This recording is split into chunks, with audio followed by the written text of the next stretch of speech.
Listen up, yo. Linya Linya Show. Listen up, yo.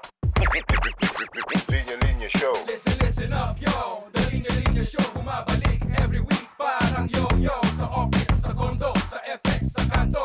Walang pinipili, basta pili-pili Pino. To the millions and millions of listeners around the world, welcome to the Linya Linya Show powered by Anima Podcast. Ang kasama natin today, narinig nyo na, isang malupit na spoken word artist. Baka napanood nyo na rin siya sa kanyang mga viral spoken word performances online. O kaya napakinggan nung nakaraang presidential campaign sa Pink Rallies kung saan ilang beses siyang nag-perform at nag-introduce kay former VP Leni Robredo. Isang Makata, tubong Batangas pero ngayon ay nasa Korea. Carlo Bon Hornilia. Boom! Hello. Maraming salamat sa Linya Linya sa pag-imbita sa akin dito. Salamat. Hi Carlo, kumusta? Kumain ka na ba? Uminom na rin ako ng tubig, sir. Ayun, nauna yung tubig. Oo. So, pero kumusta? Kumain ka na nga ba, Carlo? Anong oras na ba dyan? Oras dito, 1 hour ahead sa Pilipinas. Hindi naman masyadong malayo. Sa alas 5 ng hapon dito. 5 p.m. sa Korea. So, ano nga huling kinain mo, Carlo? Ramyun, cup noodles ko. Korea things. Korean meals, no? So, mas madalas na ba ang ang ramyun kesa sa kanin? Actually, magkasama sila. Tawag dito, yung meals kasi namin dito, very fortunately, ay provided ng company. Pero yung company ay Korean. Sa Korean meals, yung kinakain namin talaga. Okay. Sige, more on Korean meals na, no? Pero, siguro, Carlo, bago tayo magpatuloy, gusto ko humingi ng paumanhin sa'yo, no? Alam ko, mas maaga dapat ang recording natin. Pero, naging hapon, Pero, sorry, pero magulo talaga dito sa Pilipinas, Carlo, Kaya pagpasensyahan mo na. Gets. Magulo talaga nababasa dito. ko rin kahit malayo ako. Magulo nga dyan. Ayan. So, kumusta ka naman dyan sa North Korea? Uy, grabe na. Ay, sorry. Teka lang. Magulo din ata. Sorry. Mali ata yung information na na-receive mo. Mali. Ibang Korea. Sa South Korea pala si Carlo. Kala ko naman nakakulong. Parang nakakulong ka kasi dyan eh. Parang gano'n. Iniisip ko na lang, alam mo ba yung sa anime, yung may mga time skip. Iniisip ko lang nandun ako sa time skip season ko, kumbaga. Gaano katagal ka na ba dyan sa Korea, Carlo? 1 year pa lang ako dito, pero yung contract namin ay up to 9 years. No? Di naman ako required tapusin. Pwede ako mga tumigil ng 5 years, 6 years. Pero yun, up to 9 years ako pwedeng manatili rito. Kaya iniisip ko lang time skip to. At babalik ako ng mas malakas. Matindi. Can you give us an idea yung work mo dyan?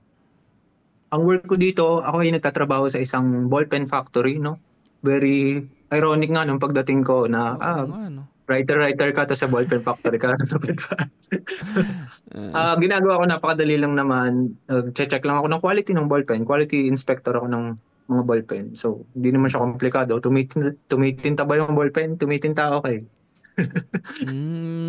Wow! Paano ka naman napasok dyan? Merong programa actually between South Korea and the Philippines kasi nga may labor shortage dito. So, they get workers from the Philippines para supplyan yung workforce nila dito. Ayun nga, yung programa ay, tawag dito, bibigyan kayo ng pabahay, pagkain, malaking sweldo as compared sa Pilipinas. Pero hanggang may limit lang yung number ng years na pwede yung pag-stayan dito. But if you wanna pursue being a resident here, meron naman paraan. Pero usually ay yun lang yung limit, 9 years. Pero haba din, So, simula ba, Carlo, na ballpen inspector ka, nakita mo lumakas ang panulat mo? Actually, meron akong tawag dito, parang merong mga panahon na sulat ako, talagang hindi ako makatigil. Ayoko na magsulat pero sulat pa rin ako. Meron namang panahon na 1 year yung dadaan, wala akong naisulat kahit ano. Actually, ganun yung nangyari before yung before yung presidential elections last time, parang isang taon ako hindi makasulat or hindi nag-a-attempt magsulat. And then someone from the team contacted me, gusto mo bang mag-perform? Ayun, bigla lang ako nakasulat na I think it's one of the best pieces that I've written even if taon yung lumipas bago ako nakapagsulat. And sa mga nakikinig sa atin na kilala si Carlo, syempre napanood nyo na yan siguro siya sa mga video. Pero sa mga unang beses na napakinggan siya dito sa episode na to, my God, check nyo sa YouTube. Mas sa YouTube yung mga performances mo, Carlo. Oo, actually kung saan-saan meron din sa TikTok, sa Facebook Reels, no. Hindi ako yung nag-upload pero meron doon. Oo, yun na nga eh. Kaya ako nga, matagal ko na kasing gustong imbitahan si Carlo dito. Actually, inimbita ko na siya noon. Kaso mukhang baka hindi rin umayon yung panahon na yan. Baka yan yung inaasikaso mo yung punta mo dyan. Pero hindi natuloy. And then, umabot na naman sa, sa feed ko yung mga viral video ni Carlo. May kasi siya parang pansin ko lang since I've been doing this for a while na. Kumaga years na rin naman ako sa eksena. Parang meron kasing season yung spoken word. Parang every February, syempre Valentine's. Spoken word. Every August, buwan ng wika, spoken word. Then December, Pasko, maraming bakasyon, maraming events yun. Usually ganong time siya lumilitaw. Nung una, nung bago pa lang ako sa eksena, sobra akong naiinis, nai-stress dahil bakit ang dami nag-upload ng video ko na hindi naman ako yung nakikinabang. Kumbaga wala naman akong monetary profit na nakukuha from it. Pero yun nga, habang tumatagal, naiisip ko rin na naman siya, kumbaga it's a way for me din na ma-spread yung message sa mga audience na hindi ko marireach ng ako lang. So, it's a good thing din. Pero yun nga, medyo nakakainis nga, Syempre, parang ganun kadaling bunutin yung mga content na ginagawa online. And then, wala man lang pasabi, Siguro sa akin, nai-gets ko naman na medyo afterthought na lang yung okay na rin yan, at least umaabot sa maraming. Okay. Medyo ganun, Pero sa totoo lang, parang may proper way naman of doing it, alam mo naman, uso sa atin sa Pilipinas yung CTTO, tapat na. CTTO sapat na. Parang si Tito ang nag-upload. Si Tita ba? si Tita. Pero nakakainis kasi parang kahit na mag-CTTO ka, medyo siya, medyo tamad sobrang, na Kahit nga yung CTTO, napakatamad na word na kung hindi mo, credits to the owner. Hindi mo man lang inalam kung sino yung owner. Pero yun nga, hindi ko na pinaghihinanakit, Nakakatuwa lang kasi every time magre-resurface yung videos, magba-viral ulit siya, makaka-receive ako ng invites to perform sa ganitong lugar, ganitong cafes. Tapos, yun nga, nandito na ako sa Korea. So, binibigay ko na lang sa iba yung invites. Pero, wala ka bang plan na mag-try dyan? Wala bang events dyan? Gusto ko talaga, kumbaga, bucket list ko makapag-perform dito. Meron dito mga open mic events din. But yung usually mga open mic events dito for musicians, for stand-up comedians, madalang ako makakita ng spoken word at hindi ako ganun pa-confident pero gusto ko siyang gawin bago ko matapos yung 9 years. Gusto ko siyang gawin kahit isang beses man lang. Sigurado ko, Carlo, dami nag-aabang dyan. Daming Pinoy na sa Korea, no? Oo, pero hindi nila ako kilala. Hindi rin naman ako nagpapakilala kasi awkward naman. Ako yung ganito ganyan. Awkward naman. walang may alam sa sa trabaho nyo na ikaw yan. Wala. Oo. What if isang araw pumasok ka dun sa opisina? Sabihin mo, "Hey guys, it's me." Tapos I'm a viral sensation in the Philippines. Hear me out. Hindi. Ayun, hindi. Gusto ko lang isipin na time skip. Time skip. Pero may plano kang tapusin yung 9 na taon? Titingnan natin kung anong tawag ng pangangailangan. Hopefully hindi. Pero kung darating tayo sa ganung point, wala namang problema. Kumbaga, dream countries ng iba itong South Korea, di ba? Nandito na ako. Kaya nga So, prior ba to going there, parang big ka na rin, Korean fan ka? Korean culture fan?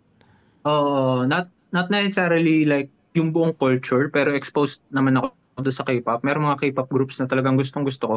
Pero alam mo, hindi naman yung level na tinatawag nila dito na Koreaboo. Kung familiar ka doon sa Koreaboo na. Alam mo parang gusto kong maging Korean. Hindi naman gano'n. Parang magaling yung Korean artist, pero not gusto kong maging Korean. Parang gano'n. Parang sumisingkit ka, Carlo. Ako lang ba? Eh, Parang parang natural ba na nag-a-adapt ang katawan at saka pananalita kapag nasa ibang bansa? Hindi mo nararamdaman na Hindi naman. Pero wala ka napapansin ganyan. merong something weird na napapansin ko recently, parang automatic na siya na kapag Korean yung kaharap ko, parang yung salita ko, nagpupumilit ako mag-Korean kahit nakakaintindi naman sila ng English.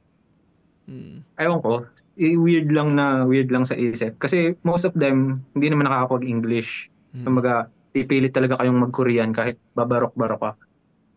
Pero yun nga, kahit minsan marunong yung kaharap mo dahil Korean yung itsura niya, Korean yung pipilit kang Korean.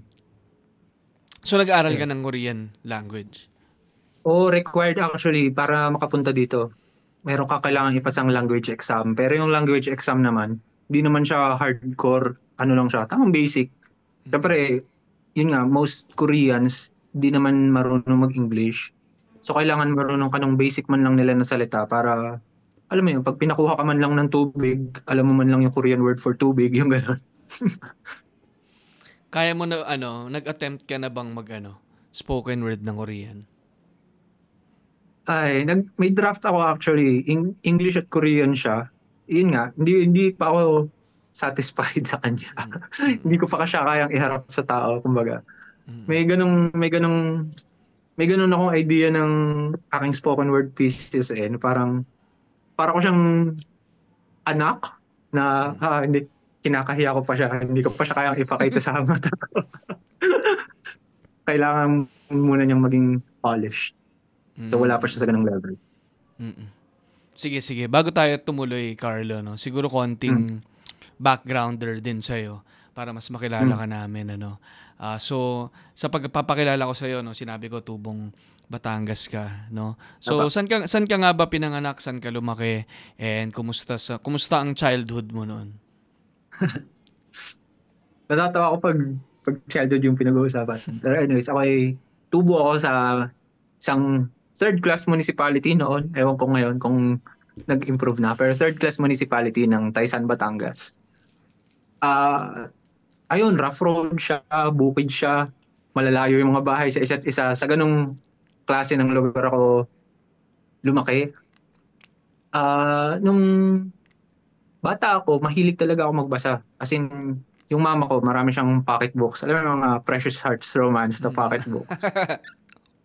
Bata ako, parang 7 years old, 8 years old, nagbabasa ako ng Precious Hearts romance kasi yun lang yung available. Hindi naman, dati kasi, bilang nandun ka sa bukid, hindi naman katulad ng nasa city ka na merong bookstores, pupunta ka lang sa mall, may bookstore. Doon, siguro once a year ka lang magpunta sa mall pag magki-Christmas party. So kung ano lang yung libro na meron, yun lang. So kahit bata pa ako, mga pag-ibig na talaga yung mga binabasa ko. And I think bilang isang bata na reader, gusto mo ring magsulat. Parang gusto mo ring magkwento. Siguro doon nagsimula yung journey ko as a writer bilang isang taong nagsusulat, no? And then yun nga, pagdating ko ng high school, napasali na ako doon sa mga campus publications, mga school organizations na may kinalaman sa writing, sa mga writing contests, ganyan. Ng college, ganun din. Kinuha kong kurso, journalism, sa Batangas State University. So, feeling ko talagang malaking epekto ang Precious Hearts romance sa kung sino ako ngayon. Doon pala, malalim ang hugot talaga. Galing sa baul ng Precious Hearts romance. Grabe, no? So, doon nabuo yung mga yung sensibilities mo rin, na love and Yun nga, yung environment ko rin, bilang isa siyang bukid, bundok, borol, ilog, wala ka naman talagang gagawin eh. Hindi naman katulad ng pag nasa city ka na pwede ka makipaglaro sa ibang friends, pwede ka mag-hangout sa cafes. Doon, wala. Upo ka lang sa mangga, magbabasa ka, mga ganyan. Yun lang yung naging hobby ko. Para ka bang si Bugoy Drilon? 'Di ba ganun yung yung introduction kay Bugoy na kinakantahan niya yung Kalabaw? Pero pwede siguro, pero hindi kinakantahan. Siguro kinukwentuhan. Kwentuhan mo yung Kalabaw. Kwento mo sa Kalabaw tas totoong Oo. Kalabaw. Ang ganda, ganda. So yun, medyo nagigets ko na yung pinanggalingan mo and paano mo natawid, no? So, doon na buo yung interest mo and then sa school, syempre, doon mo na siya nahon and then nag-journalism ka pa. So, medyo related na talaga to writing. Pero specifically yung spoken word poetry, paano ka naman napasok dyan? Ayun, so, ano na ako noon, young adult siguro, mga 21, 22 years old. Young adult na ba yun? Ah, nagtatrabaho ako nun sa isang call center. Normal na buhay, pero alam mo yun, bilang ikaw ay gusto mo maging writer, no? Kaya ka nga nag-journalism eh. Gusto mo maging writer. Although maganda talaga ang career sa BPO, bilang yun naman yung naging primary hanap buhay ko sa Pilipinas. Maganda naman yung career, pero para sa akin, parang draining siya, no? Soul draining siya. Hindi ito yung talagang gusto kong gawin. Hindi siya pangit, hindi siya masama, pero hindi ako satisfied. Tapos, swerte lang, kaputukan nung mga videos ng Words Anonymous, isang spoken word group sa Pilipinas. Isa nga sa pinakakilala nilang membro noon, si Juan Miguel Severo, sobrang viral niya noon. Tapos pinapanood ko yon, isip ko, nagsasalita lang naman siya, parang what's special? Nagsasalita lang naman siya, hindi naman to kanta, hindi to acting, anong ginagawa niya. Parang hindi ko magets bakit siya special. Kaputukan din noon yung mga old school na rap sa Pinas. Parang nandun yung mga Republican, mga Curse One, ganyan.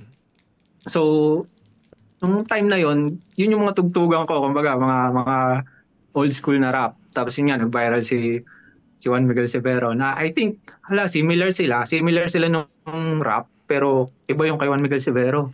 Nagsasalita lang siya, walang beat, walang ganyan. And then someone from Batangas messaged me kung gusto ko daw magsulat ng ganun. Kasi, yun nga, bata pa lang ako, nagsusulat na ako sa Facebook noong mga 2011, nagsusulat na ako sa Facebook. Nagsusulat na ako ng kung ano-ano, mga slice of life, ano nangyari sa araw ko, anong naisip ko doon sa nangyari na yan, ganyan. Sabi niya, parang mahilig ka naman magsulat. Gusto mo ba magsulat for spoken word and monologues? Kasi meron kaming theater artists, gusto nilang gumawa ng show, ng monologues, pero wala silang material kasi nga nagpe-perform lang sila, hindi naman sila nagsusulat. Sabi ko, sige, sulat ako. So, nagsulat ako ng ilang pieces for them and then yung director, sabi niya, binibigyan ko kasi ng key points yung mga, yung mga magpe-perform na emphasize mo sa part na to, emphasize mo sa ganyan. Sabi ng director, ba't di ka mag-perform ng isa? Sabi ko, hindi naman ako perform. Pero sabi niya, hindi, ganyan lang. Sabihin mo lang yung sinulat mo. Sobrang kabado ko kasi, kumbaga, sabi ko nga, sa pagkakakwento ko sa ng kabataan ko, introverted naman ako eh. Hindi naman ako talaga, yung sanay sa mga tao. Bilang ako ay taga-bukid nga, maraming insecurities and all that. Ang kapal-kapal pa ng punto ko noon bilang bukid nga ng Batangas. Hiyang-hiya ako, pero somehow, nung pine-perform ko sa stage and merong mga audience na I see them, they're really listening to what I have to say. Yung kumbaga, ito yung feeling na gusto ko. Ito yung hinahanap ko na wala dun sa call center. Na, although nagsasalita din naman ako sa call center, pero kumbaga, ito yung pagsasalita na talagang nararamdaman ko yung kaluluwa. Kumbaga, nag-call center ka pero sa spoken word nahanap mo yung calling mo, no? Nakakatawa pa na ng mga early days ko ng spoken word. Tinatanong ko pa, kinukuhanan ko pa ng inspiration sa pyesa yung mga kasama ko sa call center. Mga katabi mo ng computer, tatanungin mo, paano mo ba masasabi na gusto mo ng isang tao? Ganyan. Ganda. Mawiwirdohan sila. Kung ano nung tinatanong mo. Pero they tolerate me kasi nung panahon yun, parang bunso-bunso pa nila ako eh. Parang mga 19, 20, 21 years old lang ako. Parang bunso-bunso nila ako eh. So, iniisip lang nila, dala lang ng kabataan niya yan. But they didn't know na ginagamit ko yun. Materialis pala sila. Materialis pala sila. Kasi sangkot pala sila sa mga ano. Actually, yung addict, yung pinaka nag-viral ko na piece, yung bawa. Sa kanila galing yun. Tinatanong ko sa kanila, ano yung pinakamalalaman ginawa para sa crush mo? Bawa, yun nga, sinusundan sa grocery, yung mga sa mga aisles. Sa kanila galing yung marami doon sa mga yon. Parang ginugoogle Maps ko yung bahay niya kasi nakikita ko yung bahay niya sa Google Maps. Yung mga ganyan. Sa kanila galing. Solid. They don't know about it. Hanggang nag-viral ano. Pero solid kasi nga napakinggan ko ulit yung Addict, and ano ang ganda rin na sinabi mo na yung influence mo from Precious Hearts Romance to spoken word to old school rap, no? Parang interesting sa akin yung pagkakabit-kabit nung mga yun. Meron pang isa actually, mahilig din kasi ako sa nung nakakasimula na akong bumili ng sarili kong libro. Although hindi naman 'to yung mga classic na libro. Ano lang siya, mga mumurahing 20 pesos na libro sa book sale. Usually kasi yung mga ganong price range, 20 pesos, 10 pesos. Ano lang siya, parang non-fiction siya na nakakatawa. Mga sulat lang ng random tao. Na nakakatawa, ano. So, nagbabasa ako ng gano'n. Nanonood din ako ng Comedy Central stand-up acts. Kasi na-access siya dun sa call center. Parang banned yung YouTube, pero meron kaming na-access na Comedy Central So, yun lang yung pinapakinggan ko. Before ako naging spoken word artist, nagbabasa ako ng nakakatawa, nakikinig ako ng nakakatawa, nakikinig ako ng rap, nakikinig ako sa mga kwento ng love story. Parang, yun nga, nung eventually, I found my voice sa spoken word. Kasi sa simula, talagang, kaboses mo si Juan Miguel Severo talaga. Kasulat mo siya. Kasi siya yung idol mo eh. Parang gano'n. Pero when you find your voice, parang doon nalalabas, ito pala si Carlo Hornilla. Parang gano'n. Nung lumabas na yung Carlo Hornilla, nakikita ko talaga na dito to nanggaling. Dito to nanggaling sa Comedy Central. Dito to nanggaling kay Curse One. Pwede mo nang i-connect yung dots pagtapos kung paano ka umabot sa ganito. Yung mga naging impluwensya mo nun. And kung ano talaga yung content na kinukonsume mo So kaya gustong-gusto kitang makausap kasi yung mga mismong mga binanggit mong mga spaces, yan din yung interests ko. Siguro hindi lang ako talaga sobra sa spoken word, pero more on rap, battle rap, no? At saka literature, no? Siguro written form ng pagtutula, ganyan. Pero yun nga parang sa'yo, parang naging mishmash ito ng mga to hanggang yung mga disiplina na to magagamit mo sa spoken word performance writing and performance, no? Kaya nagigets ko kung paano yung naging mix ng mga paano lumabas yung paano lumabas, no? And ayun ako siguro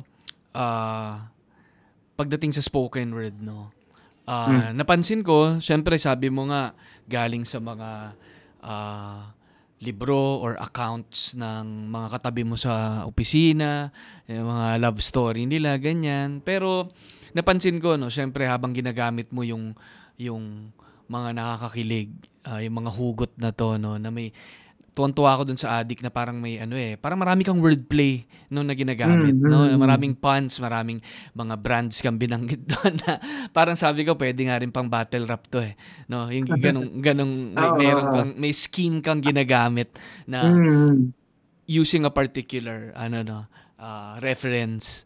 So parang ganon. And pero syempre nakikita na pag napakinggan mo yung mga gawa ni Carlo, parang mapapansin mo yung lagi mong hapyaw sa social issues, no? So nagiging siyang social commentary eventually. Kaya I think yun yung talagang biglang nagiging siyang powerful eh. Na galing siya sa personal account na tungkol sa pag-ibig, sa very relatable Oo. things. Sabay, biglang lalawak siya to, boom!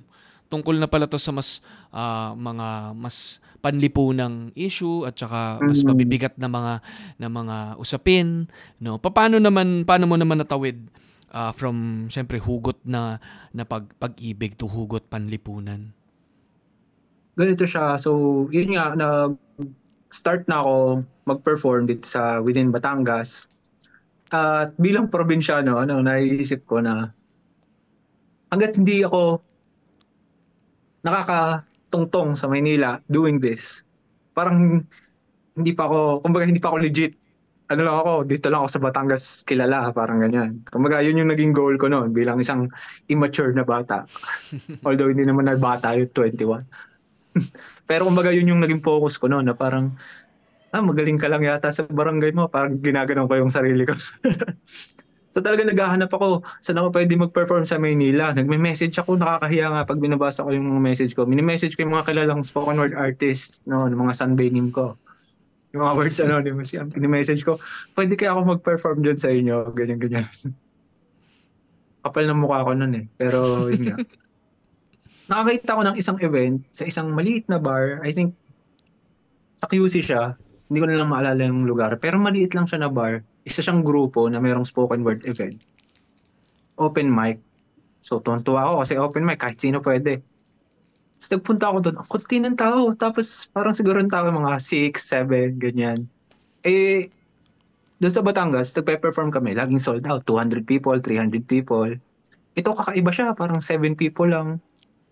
Tapos lahat ng audience, nagpe-perform din sila. Kumbaga, lahat pala ng tao doon, member lang ng group na yun. Kumbaga, tapos habang nakikinig ako, andala ko nung pyesa ay parang tungkol sa love. Syempre, wala naman akong ibang dadalhin eh. Yun lang naman yung alam ko noon.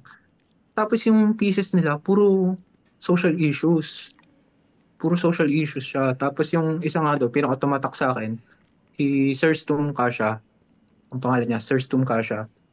Yung pyesa niya, tungkol siya sa isang desaparecidos na parang ilang years nang nawawala na iniintay ng mama, parang gano'n, iniintay ng pamilya. Kasi nga, hindi nila alam kung buhay pa o patay. Ganun, yun yung nature ng desaparecidos eh. Parang, bakit ako mag-give up? Hindi ko naman alam kung patay. Parang gano'n, di ba? Tapos, para akong sinasampal noon, every word na maririnig ko from that pesa, parang sinasampal ako na parang, ang daming ganitong storya, bakit ka nagpupumilit sa love na yan? Parang ginaganon ko yung sarili ko. Ang dami-dami kong pwedeng sabihin.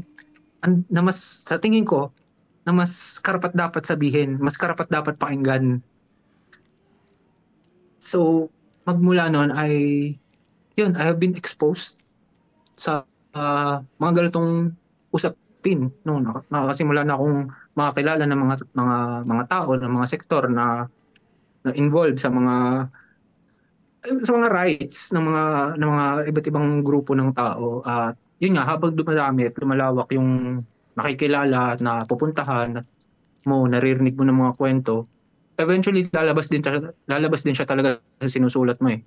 Parang katulad nga, nakikinig ka lagi kay Curse One, lalabas din yung pagka-Curse One sa sulat mo eh.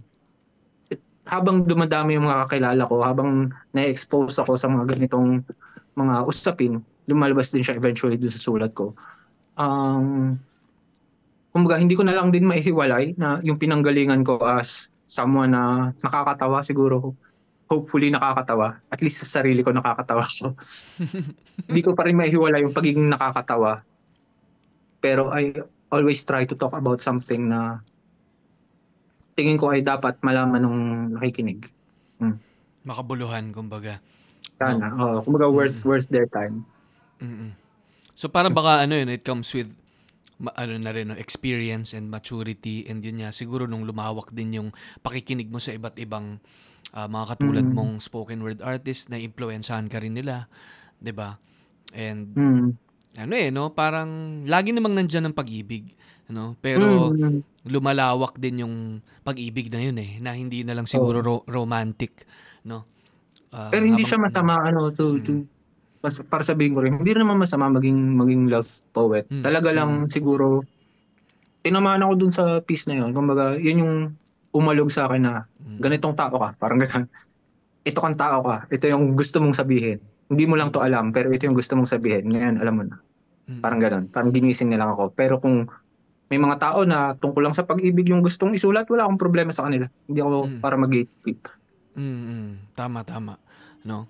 Pero ano sa tingin mo yung yung naging impact sa writing mo simula nung nilagyan mo ng mga isyong panlipunan? Ikaw personally, and then yung mga tao rin na nakikinig sa piyesa mo, ano yung naging impact? Ano napansin mo simula nung mas nag-infuse ka ng mga social commentary dun?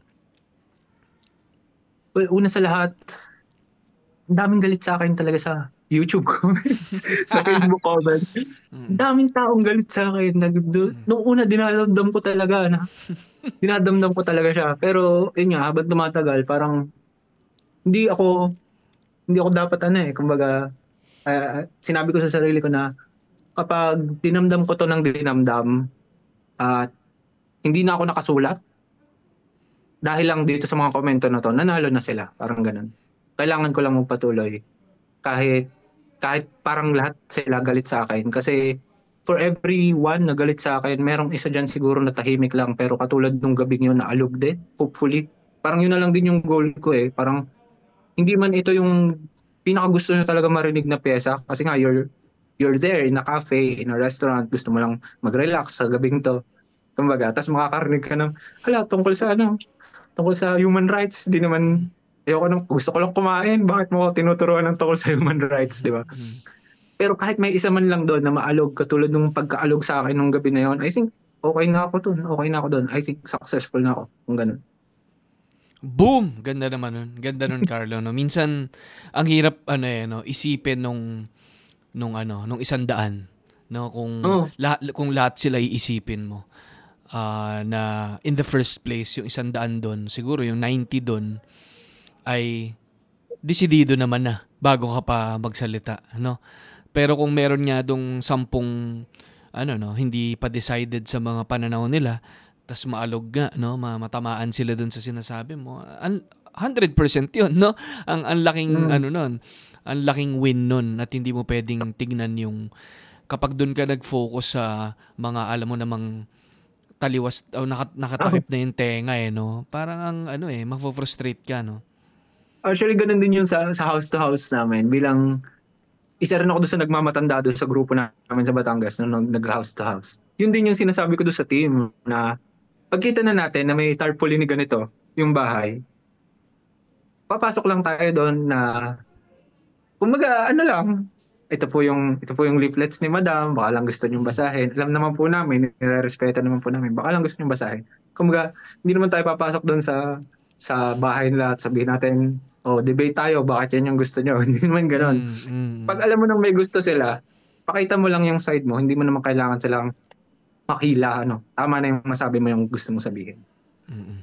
So parang ganun din sa spoken word, parang or any art form siguro no na merong gustong sabihin kasi ilalapag mo lang naman siya diyan tapos titignan mo how people will react. Hindi mo naman pwedeng isalampak sa mukha nila hindi mo pwedeng ipalunok sa kanila yung opinion mo.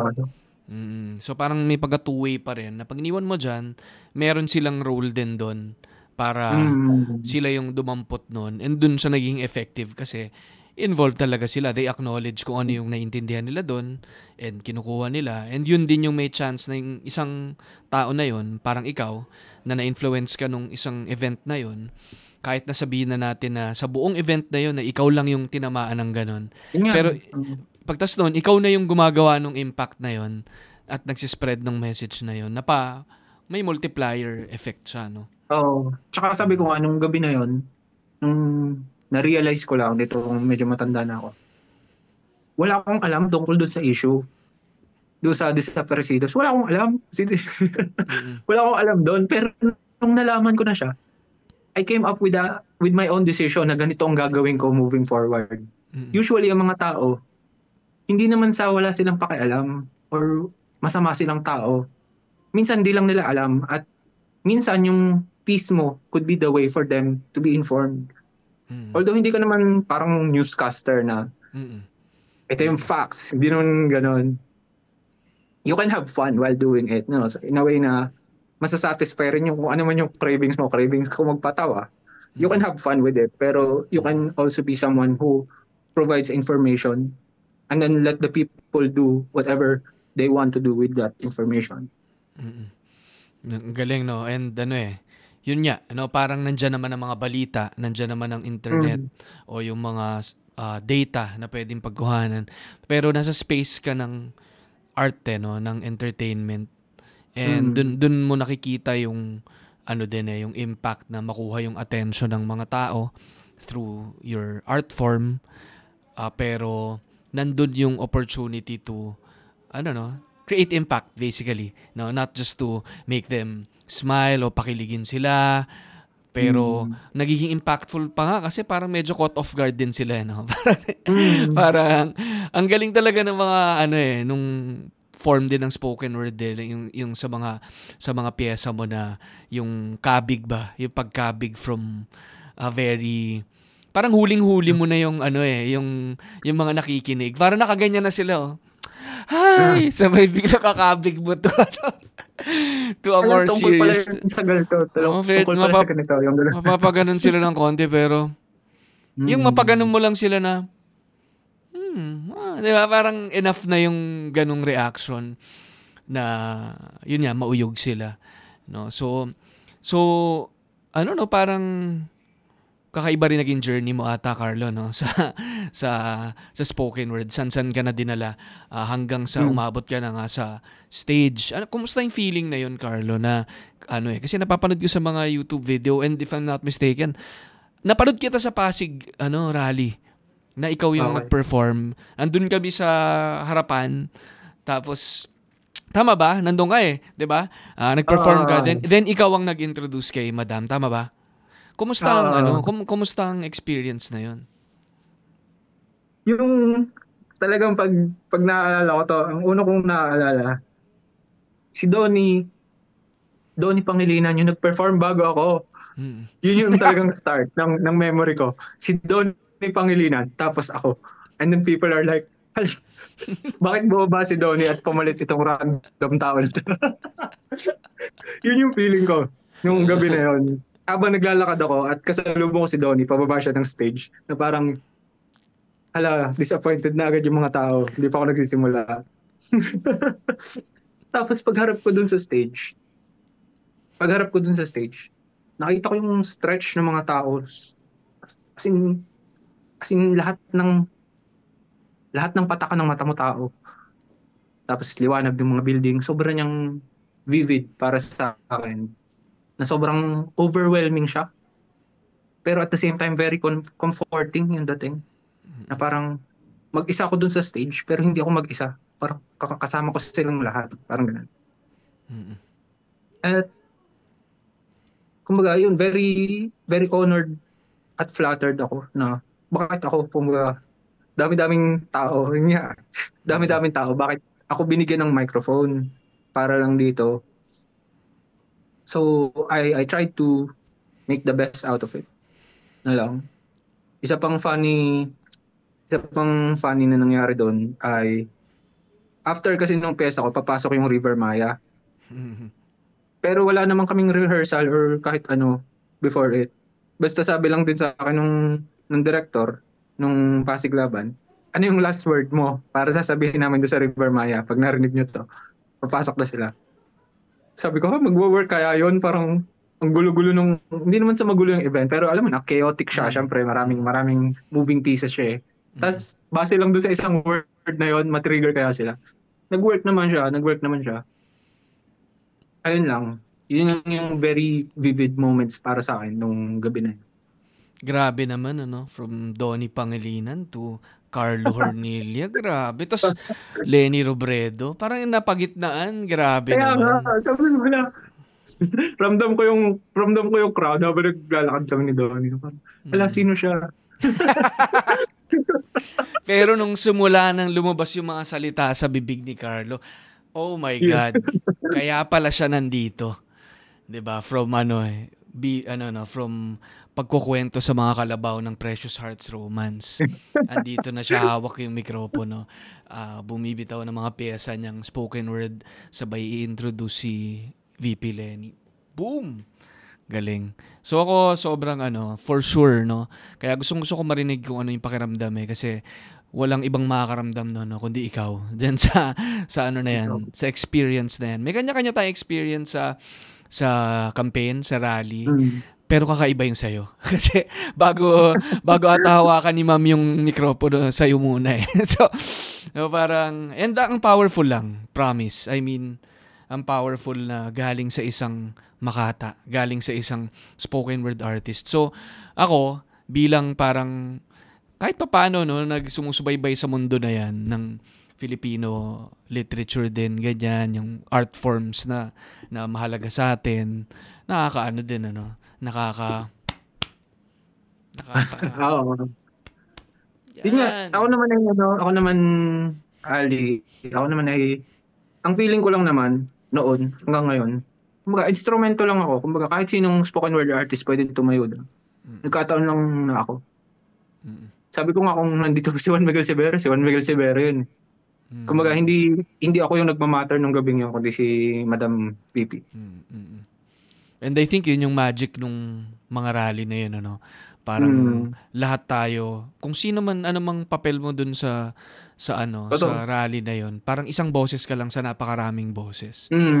And tama na, baka maiyak tayo. Na ako eh. Pinipigilan ko na nga si Donnie.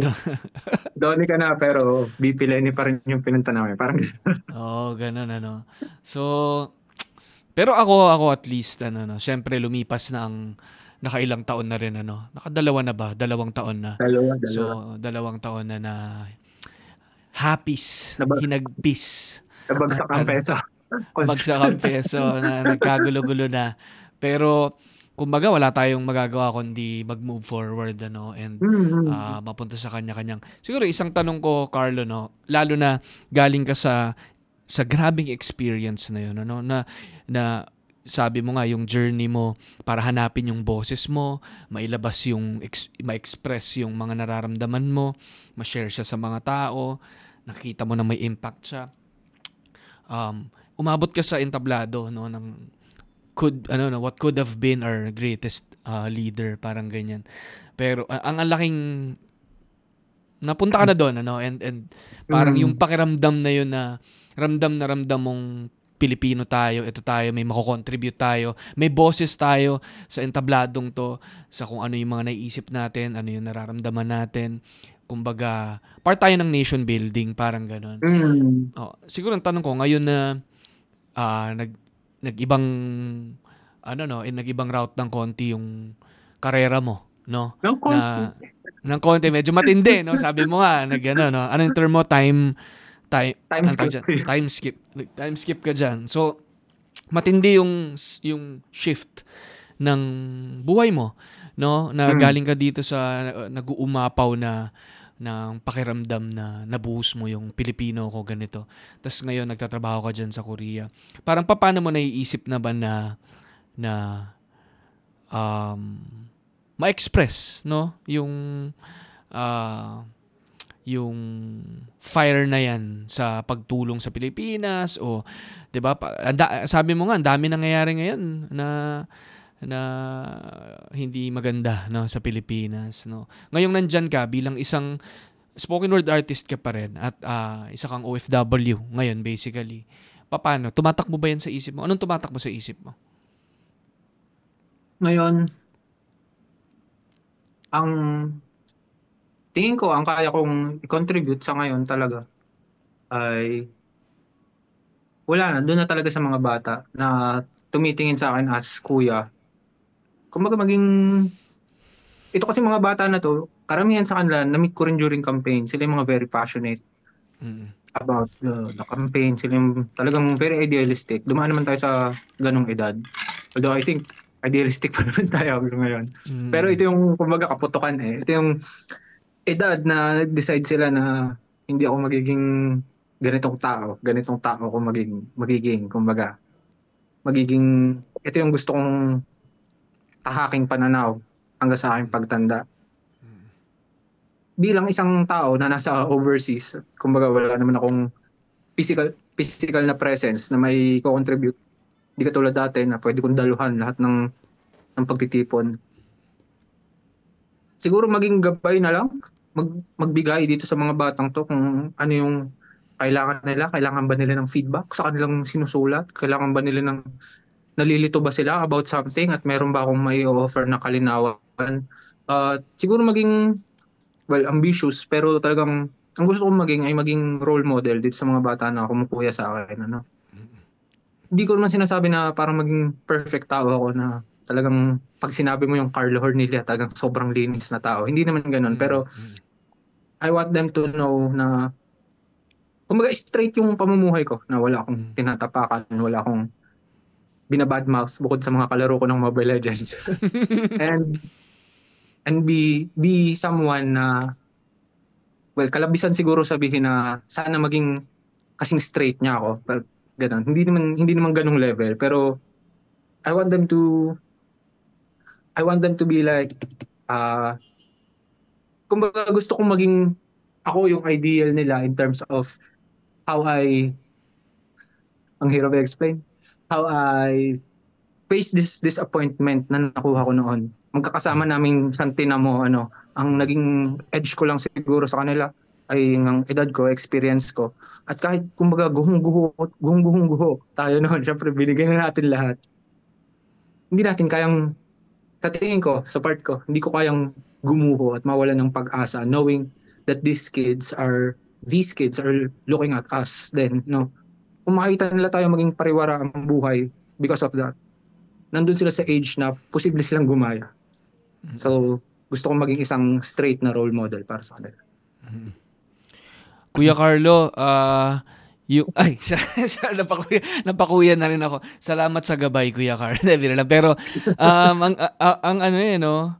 I think, ang ganda lang ng sinabi mo na, basically, regardless kung nasaan ka, kung yung physical presence mo yung kailangan dati dito, binigay mo yun. Ngayon na nasa ibang bansa ka, yung pagiging gabay naman ay hindi kailangan laging physical presence. Ito nga, nag-uusap tayong dalawa ng nasa abroad ka. And ako, ang ganda lang ng thought na nagka-quality check ka ng mga panulat dyan sa Korea, pero nagka-quality check ka pa rin ng mga panulat dito sa Pilipinas. No? Uy, pero talagang na feeling ko na ko sa sarili ko na sobrang labis naman sabihin na gusto kong maging role model. Pero yun talaga yung gusto kong gawin siguro motivasyon ko rin siya para maging mabuting tao. Yeah. Gusto kong maging mabuting Carlo, tao. Yun na nga alam mo, napag-usapan din yan minsan dito sa podcast na parang, yung sa lupit kasi ng mundo, parang minsan baliktad na parang kapag gusto mong gumawa ng mabuti, ikaw pa yung mahihiya. No, kaya kapag sinasabi mong gusto mong maging mabuting tao, ikaw pa yung mahihiya dahil parang, shucks, baka kung ano namang masabi nila sa akin. Pero, kumbaga, yun naman talaga 'di ba? Habulin natin yun. And, kung magkamali tayo. Pero, gusto natin. May good intentions. Kasi wala kung hindi rin lalabanan ng mabubuting tao yung mga masasamang sila outright nilang sinasabing. At proud pa sila, na kapag may nagawa silang hindi maganda, buong kapal ng mukha na. With it. Yun diba? Yung masakit dun when they get away with it, tapos lalo pa silang proud na. So sa mga tao naman na nag-a-attempt to be better, 'di ba, to be a good example, kailangan hawakan ng mahigpit ang bandera kasi maraming nasa kabilang side na masasama na willing binabandera yung kasamaan nila, and hindi sila nahihiya. So feeling ko kapit lang sa ganun. And huwag tayong mahiyang sabihin yun. Kasi kailangan natin yun. Diba? Feeling ko nga, dahil dyan sa sinabi mo na yun nga, maraming tao na loud and proud sa pagiging evil, kumbaga. Siguro, just by trying to be a good person, protest enough na rin yun. Ito yung mas madaling gawin, pero I'm trying to do this instead. 'Di ba? Parang dissent na rin, parang na rin, parang pagkontra na rin sa kanila, hindi niyo ako mababago, hindi niyo ako maimpluwensyahan diyan. At -1 ka sa posibleng maging hindi mabuti. And sa pagiging +1 mo naman sa good, posible ka ring maging boses or yun yung Multiplier eventually. ehemplo rin dun sa mas maraming gusto nating Alam mo, maging daming fans mabuti. no? Carlo, hindi mo rin alam. Hindi mo alam. Again, Ayun ikaw nga, nagsabi niya na, kahit sa 10 may isa dyan. Oo, yun nga. Yun din. Malaking Ang, bagay yan. ang tinitingnan ko lang talaga, yung grupo ko lang nung kasama ko ng house to house sa maliit namin bayan, yun lang, sa kanila lang ako nakatingin. Kumbaga, pag itong mga batang to naging mabuting tao, okay na ako. I think mabuti naman silang, maging mabuting tao naman sila. Siguro naman nakikinig sila ngayon, ano? Kung hindi pa kayo nakikinig dito sa podcast namin na to ni Carlo, hindi kayo mabubuting tao. Biro lang. Pero, Carlo, grabe naman, ano? And ako, na-excite ako na, wala lang, nakakatuwa yung kwento mo na nandiyan ka sa Korea, nakipagsapalaran ka dyan. Pero kumbaga, clearly, the way we're talking, parang yung isip at puso mo nandito pa rin sa Pilipinas, ano? And kahit na syempre lumalaban ka dyan sa Korea, no? And pag pumunta ba ako dyan, pwede tayo magkita. Oo, kahit saan sa Korea. Wag lang sa North. baka parang ayoko rin ata doon mapunta doon, ano? Pero basta noted yan. Kahit saan sa Pilipinas, kahit saan sa Korea. Yun, sige, pag napadpad dyan, pasyal ka dito.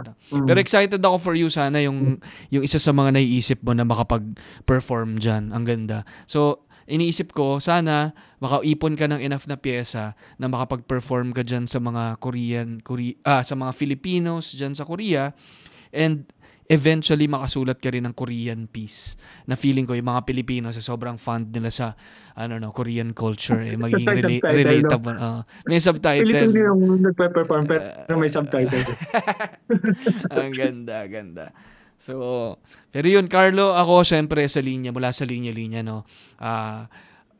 Dung simula nung nakikita ka namin nagpo-perform, syempre kinontact ka namin. Alam namin naghahanap ka ng mga susuotin nung binigyan ka namin ng mga linya-linya shirt Salamat. na sinuot niya sa mga performance niya. And nakakatuwa si Carlo nung sinabi niya sa akin na lumipad na siya ng Korea, bit-bit niya pa yung mga linya-linya shirts niya dyan, ano. Ang ganda kasi ng message nila. Kumbaga, ito yung parang simple lang t-shirt na may phrases, no? Pero yung phrases na yun, I think yun yung core nung experience ko nung panahon na yun. So talagang simpleng phrases lang siya pero nire-represent niya malaking bahagi ko. And I think it's poetry din sa ganung paraan. Maliliit lang sila ng salita pero ang laki ng meaning sa isang tao. Ay, salamat Carlo, no? And ayun, natuloy na, and no? Happy ako dito sa naging conversation natin. And again, Carlo, kung ako mapunta dyan, hanapin kita. Kung ikaw naman makauwi dito sa Pilipinas, manood tayo ng Flip Top together. Yung mga tropa mong battle rappers, gusto ko ring makausap, mapanood. At nakakatuwa lang, no? Ang dami ring mga lumilinyang mga mga kakilala at saka mga ginagawa in life. So, pero yun, happy ako na dito sa pod naka one-on-one tayo. At nakausap din kita finally. Ako masaya rin kasi yun nga, sabi mo nga, matagal na akong ini-invite ninyo.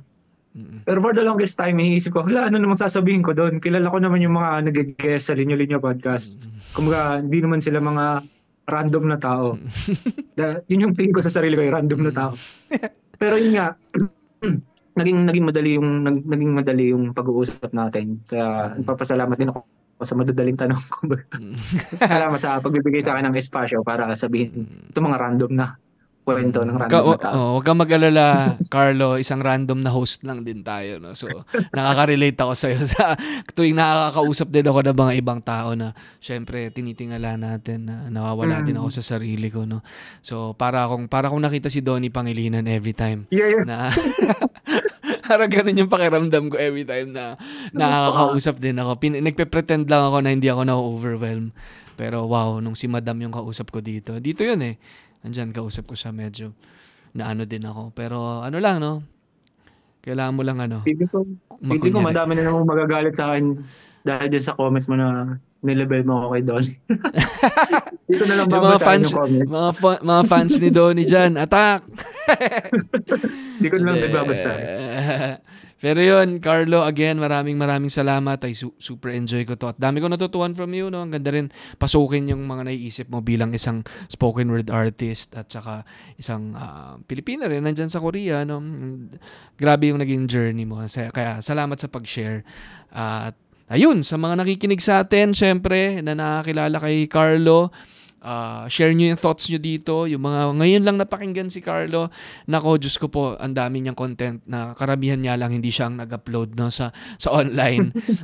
Pero sana tangkilikin nyo yung mga gawa niya.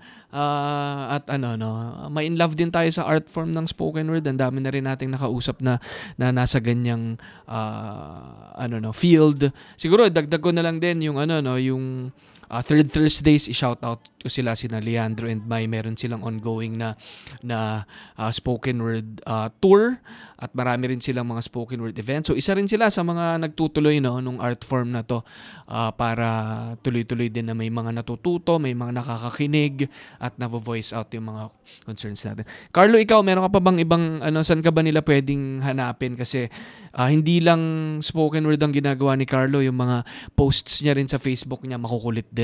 So, saan ka nila pwedeng hanapin, Carlo? Ayun, usually nasa Facebook lang ako, Carlo Hornelia. Yun nga, nagsusulat-sulat ako doon ng kung ano-ano lang, random things. At ayun nga, ay magpapublish ako ng compilation ng ilang Facebook posts na ito. Sana sundan niyo ako sa Facebook. Doon ko na lang din lalagay yung detalye tungkol sa libro. Pero malapit na siyang ilabas. Ayun, dito rin pala yung ating pinaka teaser at preview sa libro na yan. Abangan nyo yung libro ni Carlo Hornelia. Follow nyo sa Facebook. Isa rin ako sa mga bibili niyang book na yan para makabasa ulit tayo ng mga bagong piyesa ni Carlo. Ayun! Thank you so much, Carlo. Ingat ka dyan sa Korea. Regards sa jowa mo. Sana magkita na rin kayo soon. At saka tuloy lang sa paghahasa ng panulat, dyan man sa Korea o dito sa mga bata sa Pilipinas. Literal man, figuratively. Yeah. Salamat din sa espasyo. May sinulat si Carlo para sa atin bilang panapos dito sa episode na to. Sinulat niya especially for this episode. Babalik natin ang mikropono. Ito po ang inyong host, si Donnie Pangilinan. Ito na po ang mic kay Kuya Carlo Hornelia. May dalawang bangka kung saan nagmula magkaiba. Magkaiba ang dalang bandila ng mga layag, iisa ang tinatawid na dagat, ngunit magkaiba ang kanilang tawag. May dalawang bangkang naglalakbay, iisa ang pinupunto, magkaiba ang pinapakay. Ang isa'y hayok, ang isa'y gutom. Ang isa'y nanlalamon maging kanyaman o hindi ang nakahain. Ang isa'y maging sa sariling tahanan ay hindi makakain. Ang isa'y kayang magtayo ng isla mula sa kawalan. Ang isa'y nawawalan ng isla. Minsa'y nagbangga ang dalawang bangka na parang di pa sapat ang panghihimasok na ginagawa nila sa lupa, ang lansa ng dagat na haluan ng lansa ng dugong Pilipino. Hindi ba't dito pala lamang sapat na ang patunay? Kung hindi ito atin, bakit may handang magbuwis ng buhay? Magkaiba ang tapang ng kayang pumatay dahil ang kaya niya at ng kayang mamatay para ipaglaban ang kanya. Ang mundo nating nilikha ay isang mundong ang nagtatagumpay ay hindi palaging kung sino ang nararapat o ang tama. Kadalasan ito'y kung sino ang mas maraming pera o pulbura. Ngunit mabili man nila lahat ng mga mapa, lahat ng leader ng bansa kanila mang maging tuta, di papayag ang Pilipinong ang katotohanan ay mabubura. Ang West Philippine Sea ay hindi pag-aari ng China. Ang karagatan ng Pilipinas ay sa Pilipinong mangingisda. Maraming salamat. Thank you, Carlo. Ingat kayong lahat.